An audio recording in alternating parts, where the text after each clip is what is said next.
টিহু হৰ্থেবাৰী পথৰ ঘোপাত নিশা সংঘটিত হয় এক পথ দুৰ্ঘটনাত থিতাতে নিহত হয় এজন আৰক্ষী জোৱানজন অসম আৰক্ষীৰ চৰৈমাৰী 24 APBN বেটেলিয়নত কৰ্মৰত আৰু এই দুৰ্ঘটনা সংঘটিত হয় নিশা 1 মান বজাত আৰক্ষী জোৱানজনৰ নাম দীপাংকৰ ৰাজবংশী আমি পুনৰবাৰ জনাইছো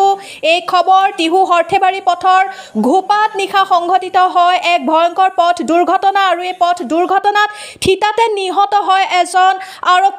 নিহত হোৱা আৰক্ষী জোৱানজন হৈছে দীপাংকৰ ৰাজবংশী জোৱানজন অসম আৰক্ষীৰ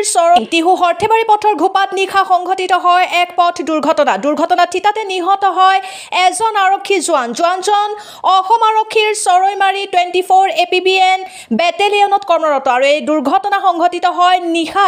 1 মান বজাত আৰক্ষী জোৱানজনৰ নাম দীপাংকৰ ৰাজবংশী আমি পুনৰবাৰ জনাইছো